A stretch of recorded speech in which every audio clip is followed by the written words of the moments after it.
महाभारत का जिस समय युद्ध हुआ था उस समय ये जो नकुल सहदेव थे ये शगुन बताते थे। तो बताया कि अगर यहाँ पर कोई त्रिया का गुलाम लाया जाए, क्या नाम है भैया? अच्छा, जय भगवान सुखी रहो, बैठो भैया। और वहाँ सियार फिर आएंगे, उनसे पता चलेगा विजय किसकी होगी, किसकी विजय होगी। अब ये भीम जो है त्रिया का गुलाम ढूंढ रहे, कहीं मिल जाए। और तब तक एक आदमी ऐसा था जो त्रिया का गुलाम था। उसकी त्रिया कैसी थी? वो पलंग पे बैठी रहती थी और पति जो है वही कूटे पीसे। पहले पीसने का जमाना था, अब ये चक्की वक्की अब लग गई ना। हमारे जमाने में माताएं 4 बजे 3 बजे उठकर चकिया पीसती थीं गीत गा करके, और फिर उसी से भोजन तैयार होता था। और उस भोजन में बड़ा दम होता था। जो आटा माता लोग पीसती रहे उसमें जो दम था वो इस चक्की में नहीं, इसमें सब जल जाता है विटामिन, समझे। और माताएं अपने आप आटा पीस करके तब भोजन बनाती थी।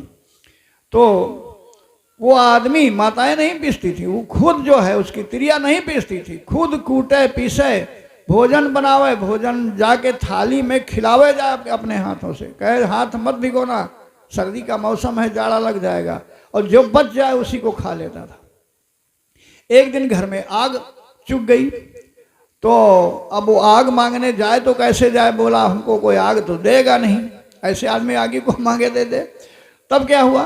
तो उसकी पत्नी ने कहा कि अभी अभी हमने अपने पैरों में रंग लगाया है, अगर हम पैदल चलेंगे तो हमारा ये रंग जो है धूल में बिगड़ जाएगा।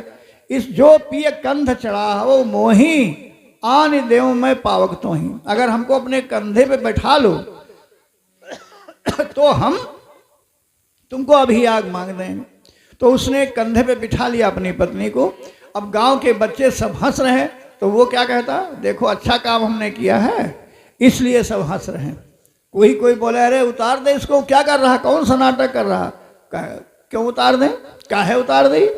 तुमरे तो पत्नी नहीं है तो देख देख झरस रहे हो, हमरे पत्नी है बढ़िया, कंधे बैठा ले लिए जा रहे हैं। तब तक भीम मिल गए। कहीं इससे ज़्यादा और कहाँ मिली त्रिया गुलाम? भीम ने एक लपड़ मारा और वो औरत जो रहा अलग गिरी, और वह का उठा के ले जाए के जिंदा इतने इतने पैर के गाड़ दी और अपना पेड़ पर चढ़े बैठ। तो क्या हुआ? फिर शाम हो गई, सियार आ गए। तो सियार उसको खाने के लिए झपटे, और जब खाने के लिए झपटे तो उन सियारों में एक सियार बूढ़ा था और सब नए रहे। बात समझ रहे हो नहीं? और सियार सब नए रहे और वो सियार बूढ़ा रहा है, और बूढ़ा रहा है लेकिन उसके पास दिमाग ज़्यादा रहा है। तो कहीं से रुक जाओ, अभी खाना नहीं। तही व्यक्ति के अंग सब सूंघे एक सियार, बोला मांस अशुद्ध है हम नहीं करब आहार। उसने कहा यह अशुद्ध मांस है, इसका आहार नहीं करेंगे। तो छोटे वाले सियार बोले पिताजी ऐसा करो हम पैर खा जाए। कहे नहीं नहीं बेटा, पैरों से इसने कभी तीर्थ यात्रा नहीं की है इसलिए पैर अशुद्ध हैं। तो बोले पिताजी तो हाथ खा जाए। तो कहा नहीं नहीं बेटा, इसने अपने हाथों से कभी किसी को दान नहीं दिया है, इसलिए साधु महात्मा की सेवा नहीं किया है। जब सेवा किया तो अपनी पत्नी की सेवा किया, इसलिए इसके हाथ अशुद्ध हैं। तो बोले पिताजी तो पेट खा जाए। बोले पेट मत खाना, इसने कभी जीवन में भगवान का प्रसाद पेट में नहीं डाला, जब खाया तो पत्नी की जूठन खाया, इसलिए पेट भी अशुद्ध है। तो बोले मत्था खा जाए। बोले मत्था मत खाना, ये मत्था कभी संत महात्माओं के चरणों में, माता पिता के चरणों में नहीं झुका है, ये मत्था हमेशा पत्नी के चरणों में रखता था, इसलिए अशुद्ध है, इसलिए इसको खाना अच्छा नहीं रहेगा। जो याकर हम भक्षण करहीं कोटिन वर्ष नरक महापरहीं, अगर इसका हम भक्षण करेंगे तो करोड़ों वर्ष नरक में रहेंगे। तो फिर क्या करें पिताजी?